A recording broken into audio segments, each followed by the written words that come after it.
yourselves at the door. And we would laugh. This was like 2 decades ago, but weren't even aware, but we got the message, like, don't, just like bring your cutout self, and just, they need a certain number of whatever humans, but not actually bring yourselves. So thank you for that. The disorder is what's required by a toxic culture, and not the fact that we have all of these different archetypes. You made me see it in a way I've never quite clarified before. So thank you. You are most welcome. Yes, and oops. Please, no, Marianella, please. Okay, I'm also thinking how, the very constriction is also the signal we need. And I mean, that was my experience when I realized how constricting the environment was. When I had all these questions, I grew up in this island where I'm looking around. I have, a portion of the island that considers themselves to be white European. And then I have this other reality that I'm looking at myself. I see myself Black, I see myself brown. I began to learn about my ancestry. And that the same constriction was what propelled me to become a writer.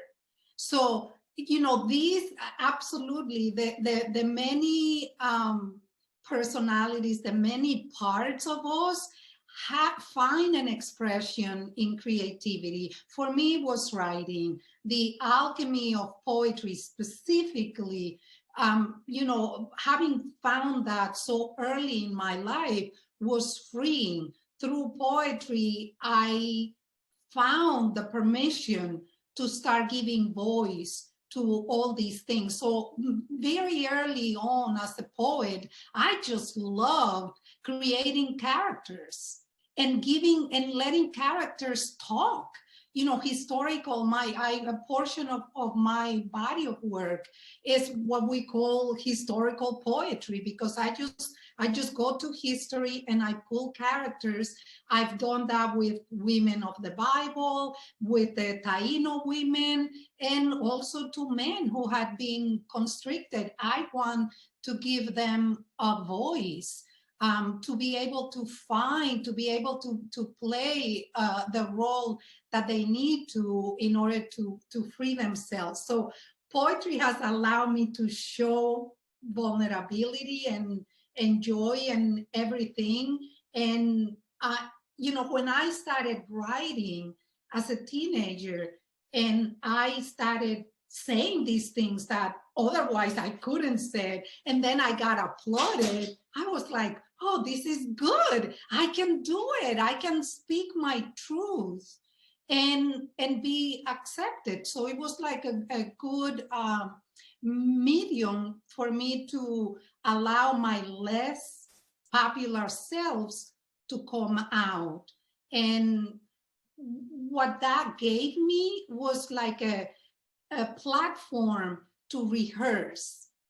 So I will write it first, the part that I wanted to let out, and then I will more easily embody that in my life. So it's like, for me, writing is the rehearsal.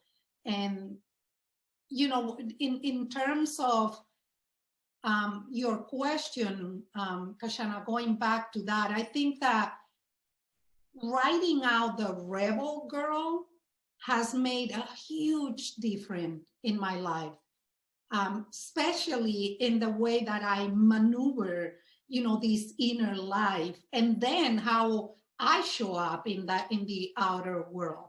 That rebel girl that was naming things and saying things, calling things by their names, saved me and gave me a voice. And I'm gonna tell you, I don't want to monopolize here, but there is a story that I remember how I found my rebel girl.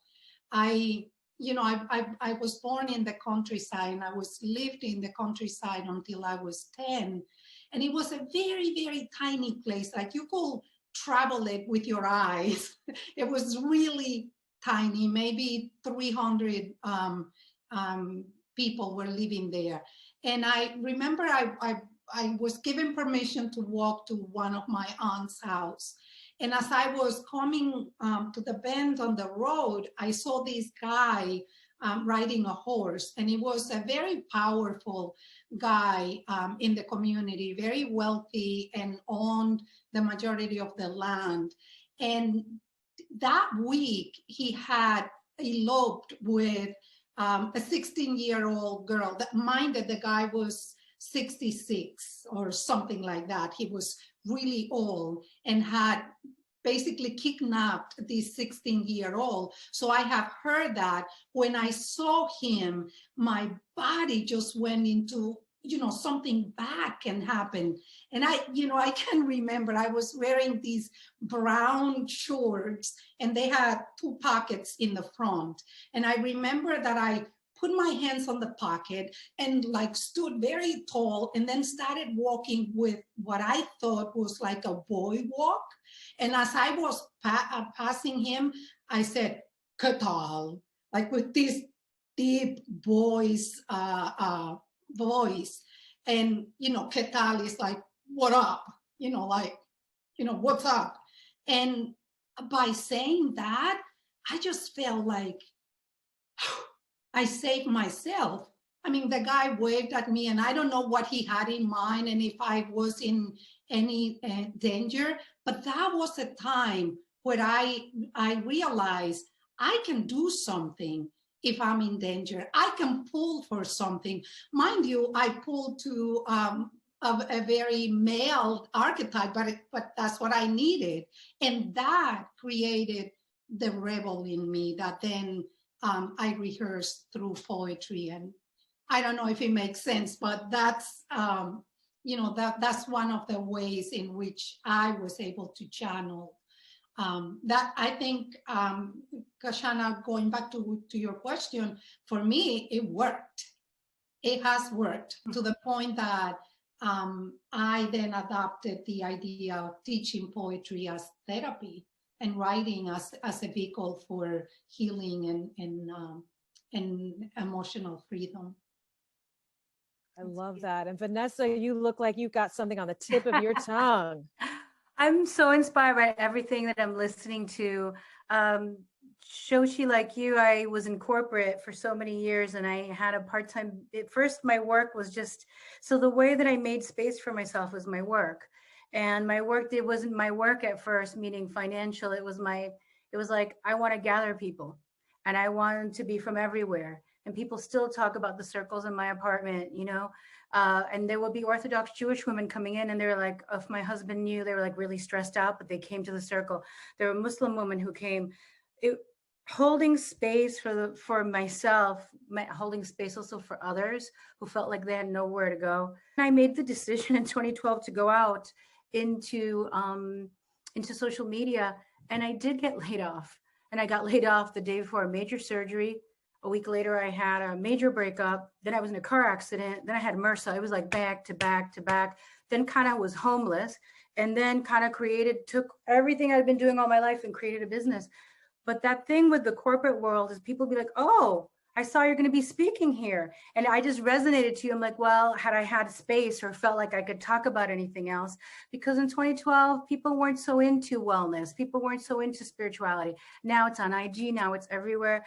And the Chan Cuss love, oh my God. So that because my mom was pretty, she was pretty strong and out there for her time. She created a magazine. She was a feminist in her own way, but she was also very frightened for me of being alone. So she had the modern strength of, I'm going to create this. But then she was like, Vanessa, you can't be telling guys off all the time, or you can't be right. I know. And she would always be like, you got to take, you got to handle them. You got to work with them. And I'm like, it didn't work so well with Papi. So I could say, though, that by being really blunt and really being strong in my love, I'd be like, do you know who the fuck, do you know who the F you're talking to right now? And they're like, what? And I'm like, I'm a vessel for the goddess, all right? And people are like, woo! Just cuss. Don't do that again. Because you caught yourself. Don't do that. Just cuss. Okay. Let it out. Let it be free. Thank you. You know the fuck I am. Thank you. There you go. And what happened to me younger is I didn't curse in English. Gracias, Chan. I just literally, it was like this thing that would pop out of me if I was really upset. It was like, hijo de la gran puta, coño de la madre. And I'd be like, wow, you know, at the Spanish like thing coming out. And I remember people going, well, I didn't even know if you were really Latina. I know that's a whole nother topic about whether you're really Latina or not, right? Because if you look like something or don't look like something or talk with an accent or don't speak or whatever it is. And I eventually had to make that connection of like, I can't just curse in Spanish. It's my first language, right? I could curse in English. And I realize now, like my mom was so afraid that I'd lose the relationship I have now. She's like, you sat him down. I was like, and if you break up with me one more time, I love you, but I'll let you go because I don't need this. Let me tell you, went into therapy. He did his thing. We have a great relationship. And I say that like you can't get a good relationship if you're faking your way or you're using your little docile self or your little si papito, whatever you want self. It just doesn't work. And he's like, so, I mean, I woke up this morning and I was dancing around, you know, and he's like, I love you. Like you get up and you're like, doo, doo, doo, you know, and I'm like, but if I express my anger, if I express my pain, if I express my sadness, I'm going to be able to express my joy because there's more room in here. Right. And so it took a journey. I've been healing for a long time. I'm still healing. And I want to say something about Marianela and then one more thing. Marianela, what you were saying about stepping up to protect others. I think that's, or when you see something like that happened to me as well. And I've hated injustice, oppression against women every time as a Latina, oppression against people of color, oppression about anyone who's darker skinned than I am, or for gender from a young age. Like it's not right. There's something wrong about it. And people acting very spiritual on the outside, yet criticizing and harming people. That's something that never sat right, which I would call out in church. And then I went to temple because I grew up in a Jewish neighborhood. So I almost converted, but I didn't. I wanted to, but I felt like I couldn't give up the Virgin Mary. Now I know I didn't need to give her up, but it's all. And so Marianela, that energy of coming forward to speak up sometimes for others helped me tap into that other person that was like, F no, fuck no, this cannot happen. And feeling empowered that somehow I was protected by that anger and that strength. One of the things that set me free, I mean, I'm still in the process of becoming free, right? Is creating my own work, knowing that there was no job out there that was going to really honor all my gifts, that was going to honor my wanting to teach, to hold space, to listen, to support others, and to shine in my intuition and my work. And so I do really encourage anyone who feels like they're different, they have their own thing, to explore bit by bit, because I didn't see it as a business ever. I saw it as a service.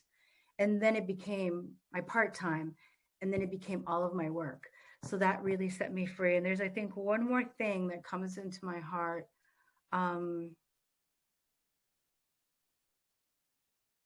You know, you talked about Brene Brown's talking about vulnerability earlier, but there's another story with that too. We're all embracing vulnerability. So I'm that person, you know, from a young age, also helping my family. You were saying that, Bridget, I'm the older sister.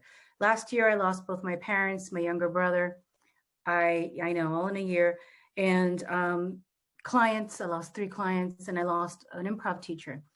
And I was not crying on my students, and I wasn't crying on my community. But when people ask me, how are you doing? I have to say, Chandra, I said, you know why I'm okay? Because I know who the fuck I am. And what that means is that I cry every day. Yeah, I cry. I still cry. I wake up today and I'm like, damn, I'm living in a world where my mother is not physically, right? That's painful to me. But there was backlash from other coaches who were like, you reduced your rates, you're lowering your standards. And I was like, people don't have jobs. There are 3.3 million. It's hitting BIPOC and Latinx and Latinos the most. If I can do a pay what you can, I trust that Spirit will still get me paid, and it did. So there was a backlash from coaches on me. And then there was a backlash with my vulnerability. People were like, you know, I was, by being honest and being like, yes, it hurts. Yes, I cry every day. Yes, I'm at my altar every day. But the backlash was, well, you shouldn't even be working. You should be like taking a year off and crying over your family. You need to breathe and integrate. Now, I'm not trying to make fun, because if somebody needs a year or 2 or 3 or 4, please take it, because everybody's different.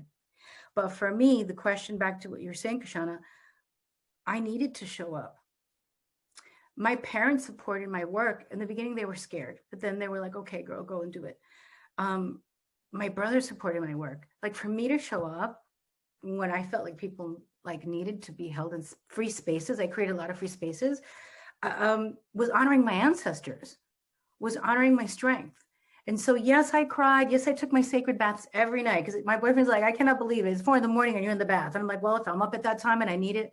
And so it's really marching to the beat of your own drummer and trusting yourself, even if no one else will validate you, which is really scary, because even the spirituality and wellness world was just trying to enforce this thing on me, like you shouldn't even be doing anything. Or are you avoiding your feelings? I'm like, no, sister, I'm in therapy. I have a healer. I'm in front of my altar, and I'm also healing by showing up. So I wanted to add that. I hope I didn't take too much time.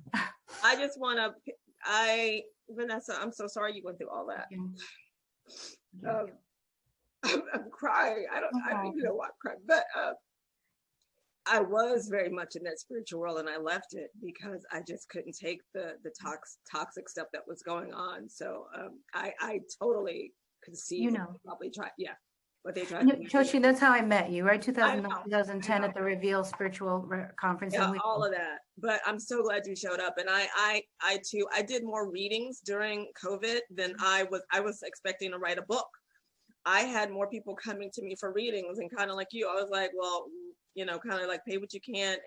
But it was so rewarding to me to be able to just let people cry on the phone. I was like, am I really doing a reading or just listening to you cry? I didn't even know half the time.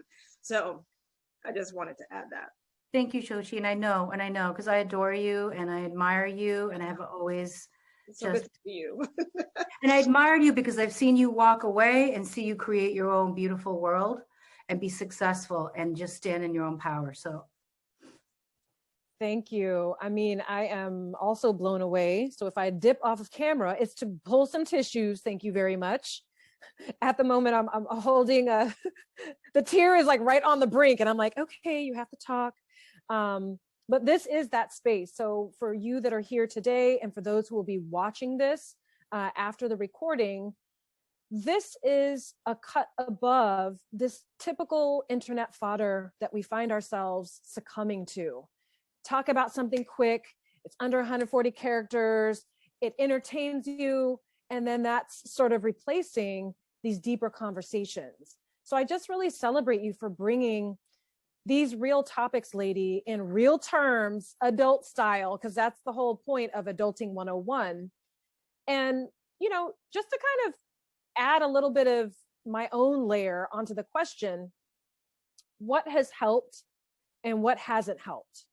So, one of the things, and this was really, it's a part of a pattern, right? So I've diagnosed it and I've taken it apart, but just for the sake of this topic, I was in a working environment, working at like a hipster, posh type tech startup. And we had a very specific personality type in a position of leadership.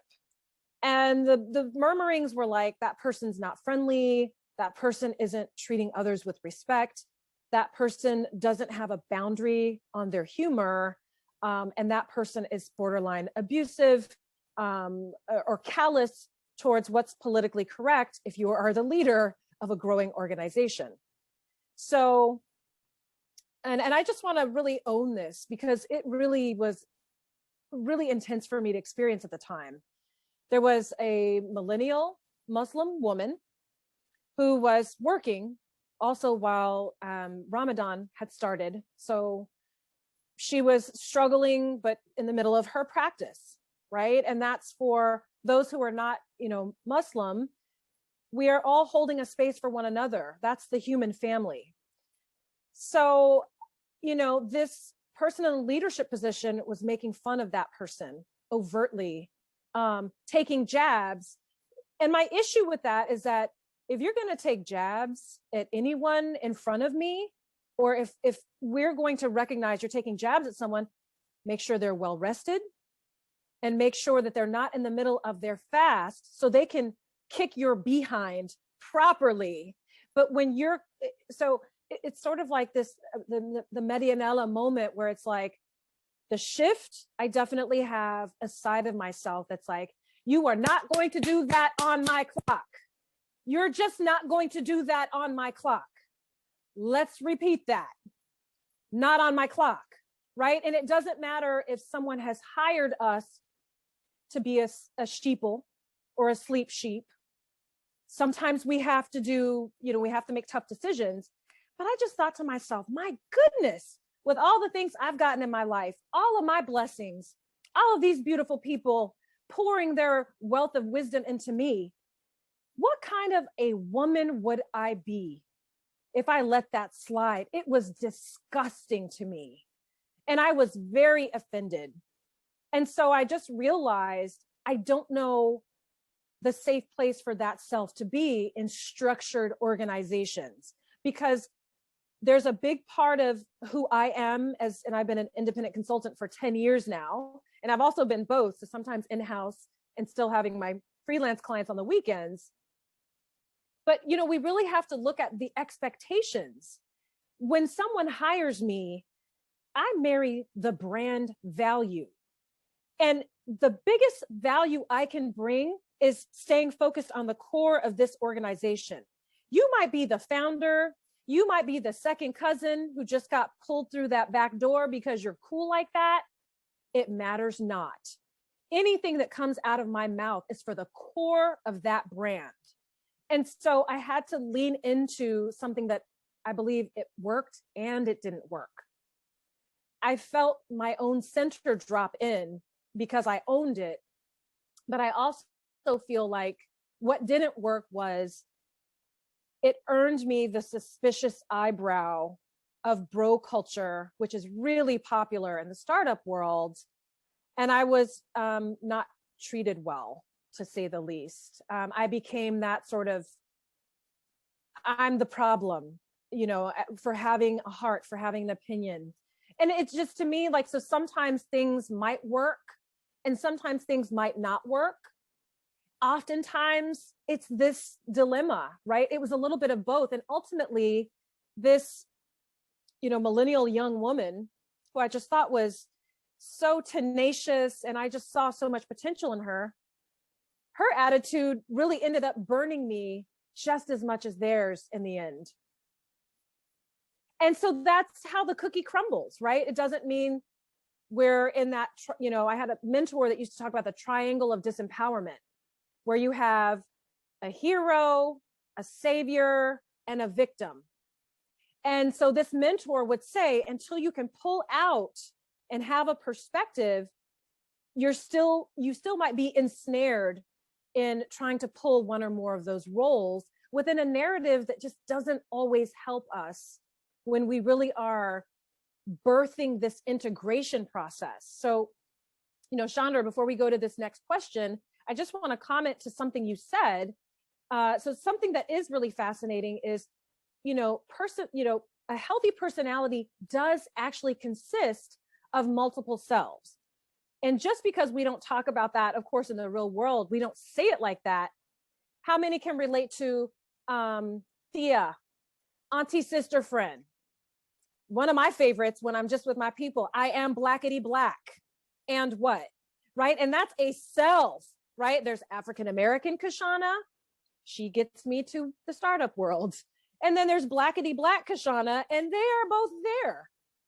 Right? And I had a real laugh with a loved one who kind of gave me that comparison. That's right. That's what's called balance. Yes. Right. And so that's the whole point, is the integration. And what you said, Chan, was so powerful, is that, you're what do we call it? # Chan Cuslove. It really is about you integrating your superpowers and loving folks and being the voice of fierce accountability, but not to do what they accuse us of doing, which is to be toxic, intentionally hurt people. I'm like, no, that's your narrative. You do that all day, every day, and you have a nation of people protecting you and gaslighting in your name, right? Yes. For the almighty dollar. But it really is the real work, Chan, and you reminded me by saying this, Marianella, Yolanda, Bridget, and Vanessa, you reminded me that the most powerful part of this conversation, Unsung SheRoes, is so much about that sacred integration process where, you know, Chan is talking about what worked is she stopped apologizing for it. Get ready, make space. I made space. So, you know, thank you for sharing those things. We're meant to be in the wellness world. We're meant to be strong, but yet they hold our feet to the fire when we are being flexible with our rates, right? Or we're chastised for not having those, you know, pay scales. So, and Bridget, I really want to just kind of circle back to you because you have spoken a lot about integration. So I want to know, what are the things we can do to really integrate our unsung SHEroes so that we're understanding and embracing, we're actually making space for it all. And we don't have to just favor the popular sides of ourselves, but we can also make space for our inner grumpy self, our defensive selves, etc. So I'd love to just hear any of your insight.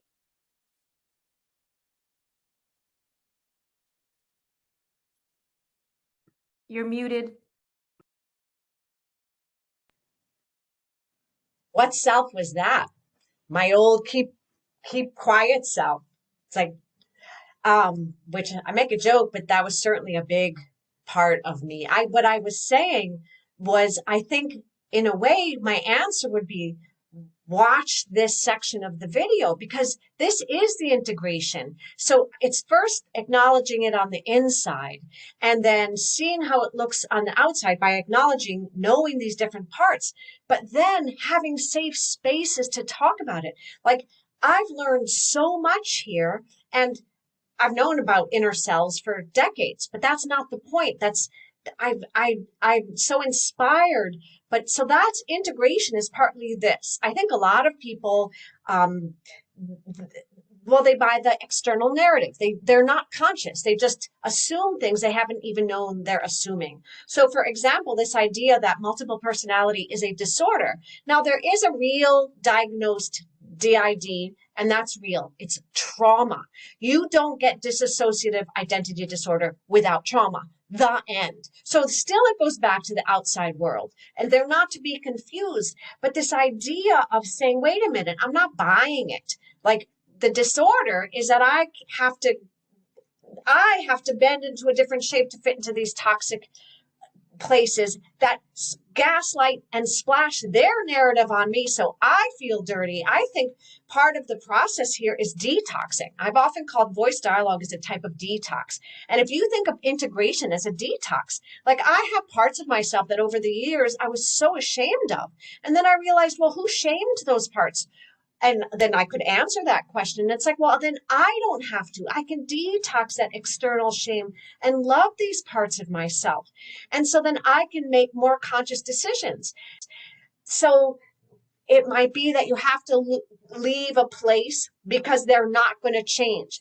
It's like the balance between accepting life on life's terms, speaking out, but then where do you defend yourself? And I'm not to badmouth anyone, but I'm really glad that you brought up the dark side of the spiritual community. Every community has one, and people get so blinded by the messages, and then they end up feeling like, what's wrong with me? And given what I said earlier, so the what's wrong with me always led to the core negative belief. Well, that self will tell you a lot.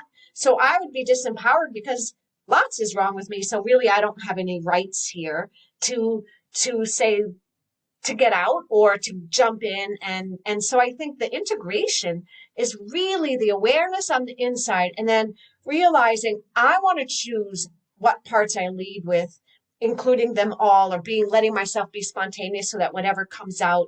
I am a cuss lover. My sister actually beats me. She cusses descriptively.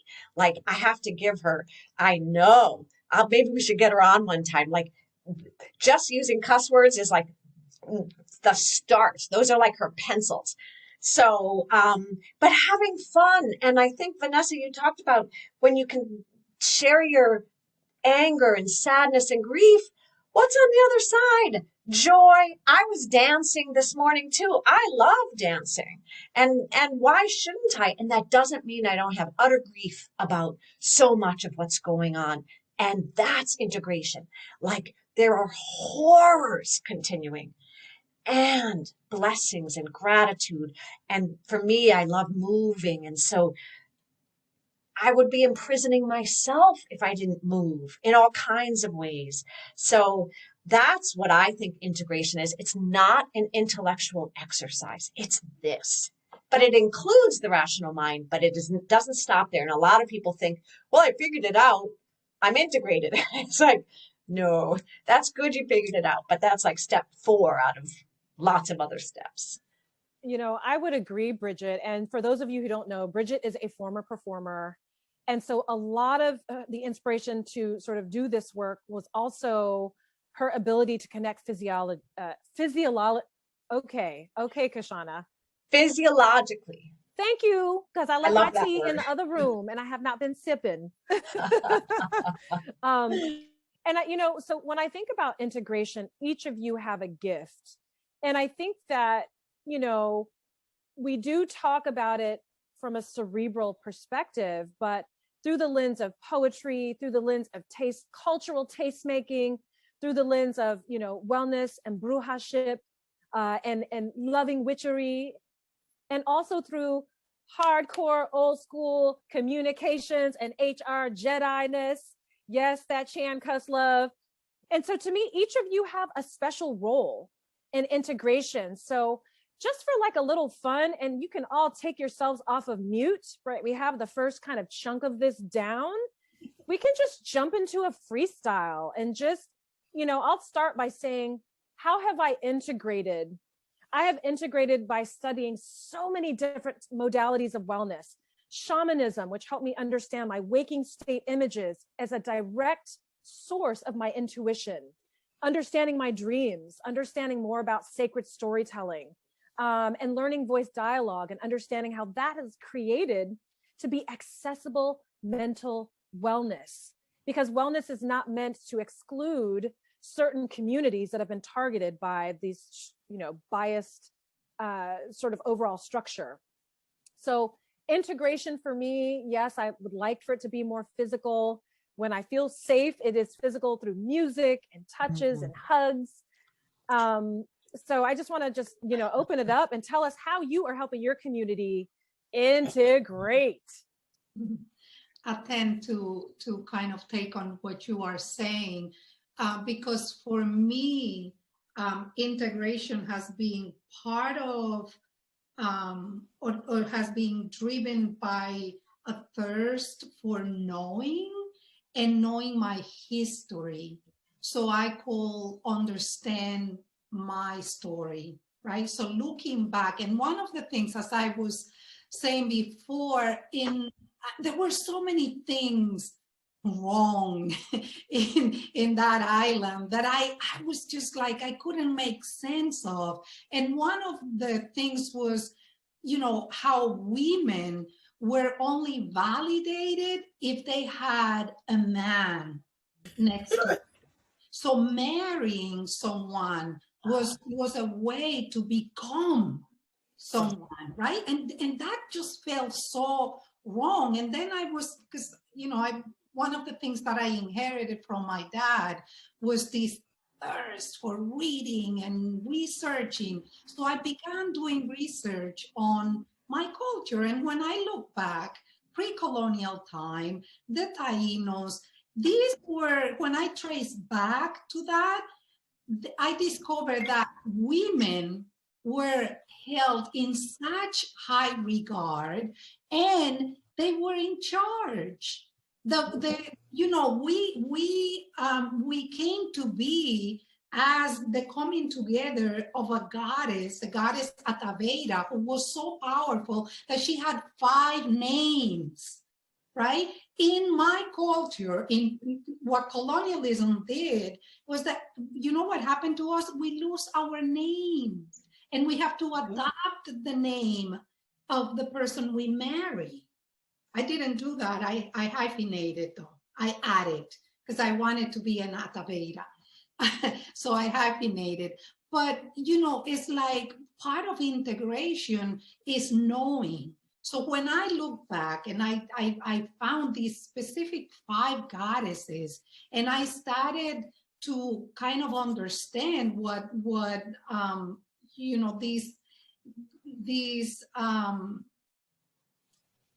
intrusion in our origin had done to us as a people, and how women were subjugated so badly. So being able to look back and seeing and naming where things come from is empowerment, and is integration. We cannot integrate what we don't know. Mm-hmm. I love that. I feel like I've been also integrating with the curiosity and the very specific healing journey. I've visited churches and ashrams and yoga, and just honoring different deities, you know, Jesus and Mother Mary. Jesus is my homeboy, but also I have space for angels, archangels, ascended masters. These have such powerful lessons. So that's also one way that a lot of women are leaning in a space of leadership to kind of help make that normal, and that we don't have to just choose one in order to be accepted, etc. But the importance of finding the archetypes that can make sense and that can bring us to that point of wholeness, right? Like how can, because the thing is, you know, and I have to keep going back to colonialism, because it was an erasure, it was a destruction. And then we were giving the Virgin Mary, okay, I love Virgin Mary, but it denied so much of who I was.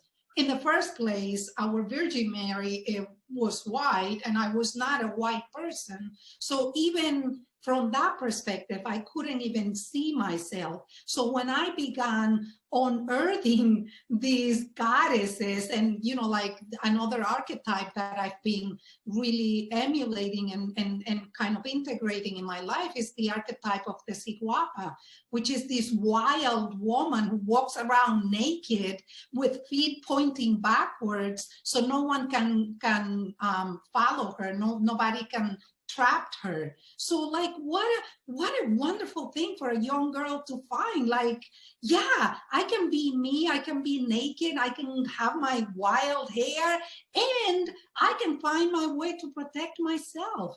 That is life-changing.